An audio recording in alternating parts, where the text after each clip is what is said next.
वफाकी आईनी अदालत ने टैक्स छापों से मुतालिक अहम फैसला जारी करते हुए करार दिया है कि टैक्स हुकाम किसी भी वक्त और बगैर पेशगी नोटिस किसी भी जगह छापा मार सकते हैं। वफाकी आईनी अदालत में टैक्स छापों से मुतालिक अपील पर फैसला जस्टिस आमिर फारूक ने जारी किया, जिसमें कहा गया है कि छापा मारने के लिए टैक्स दहिंदा के खिलाफ पहले से कोई केस चलना जरूरी नहीं।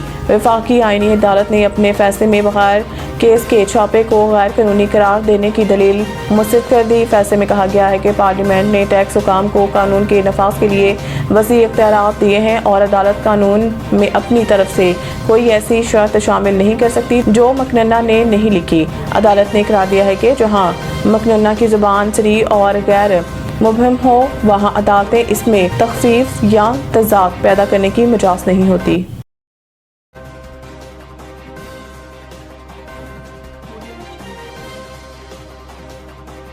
हाई कोर्ट ने इमरान खान और बुशरा बीबी की तोशाखाना 2 केस में सजा के खिलाफ अपीलें मुकर्रर करने की हिदायत कर दी है। बानी पीटीआई इमरान खान और इनकी अहलिया बुशरा बीबी की तोशाखाना 2 केस में सजा के खिलाफ अपीलों पर एतराज़ात दूर करते हुए इस्लामाबाद हाई कोर्ट ने अपीलों को नंबर लगाकर मुकर्रर करने की हिदायत कर दी।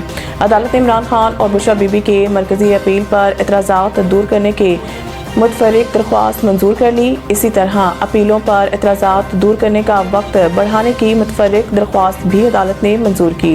दरख्वास्तों पर समाअत इस्लामाबाद हाई कोर्ट के जस्टिस खादिम हुसैन सोमरू ने की, जबकि इस मौके पर बैरिस्टर सलमान सफदर और सलमान अकरम राजा समेत वकला और बानी पीटीआई की तीनों बहनें भी अदालत में पेश हुई। ईरान के वज़ीर ख़ारजा अब्बास इराक़ची अमेरिका से मुज़ाकरात के लिए जनीवा पहुँच गए। ईरानी वफ़द की क़यादत ईरानी वज़ीर ख़ारजा अब्बास इराक़ची करेंगे। दोनों मुल्कों के दरमियान मुज़ाकरात का ये तीसरा दौर है, ताहम इस बार मुज़ाकरात जनीवा में होंगे। गैर मुल्की मीडिया को इंटरव्यू में ईरानी वज़ीर ख़ारजा का कहना था कि अमेरिका के साथ जोहरी मामले का वाहिद हल सफारती मुज़ाकरात में है। अब्बास इराक़ची ने कहा है कि तेहरान के जोहरी मामले पर सफारती हल का ये एक अच्छा मौका है। तेहरान मुज़ाकरात के ज़रिए तनाज़ा ख़त्म करने के लिए पुरज़्म है। मुआहिदा ना होने की सूरत में दीगर रास्ते भी खुले हैं। यूरोपीय ममालिक ने गैर कानूनी इमिग्रेशन रोकने के लिए पाकिस्तान की कोशिशों का खुलकर एतराफ़ किया है। वफाकी वज़ीर दाखिला मोहसिन नकवी के इटली, स्पेन और यूनान के वज़राए दाखिला से मुलाकात हुई है, जिसमें गैर कानूनी इमिग्रेशन की रोकथाम पर तफसीली तबादला ख्याल किया गया। 4 वज़रा ने रोम में गैर कानूनी इमिग्रेशन की रोकथाम के लिए मुनक़िदा 4 मुल्की कॉन्फ्रेंस में शिरकत की है। मुलाकात के दौरान इटली, स्पेन और यूनान ने गैर कानूनी इमिग्रेशन रोकने के लिए पाकिस्तान की कोशिशों को सराहा, जबकि तीनों यूरोपीय ममालिक ने गैर कानूनी इमिग्रेशन में 47% कमी पर पाकिस्तान को ज़बरदस्त खराज तहसीन पेश किया। वफाकी वज़ीर दाखिला मोहसिन नकवी की जानिब से लीगल पाथवे के ज़रिए गैर कानूनी इमिग्रेशन रोकने की तजवीज़ पर तीनों ममालिक ने इत्तफ़ाक़ किया।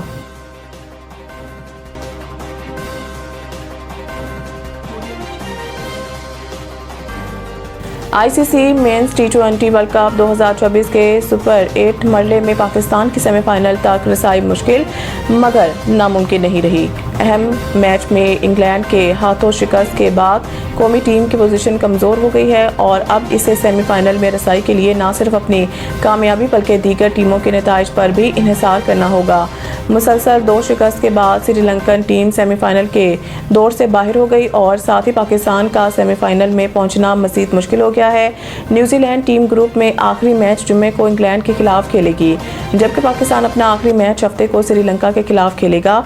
श्रीलंका के खिलाफ फतह के बाद न्यूजीलैंड का रन रेट +3.05 हो गया, जबकि पाकिस्तान का रन रेट -0.40 है।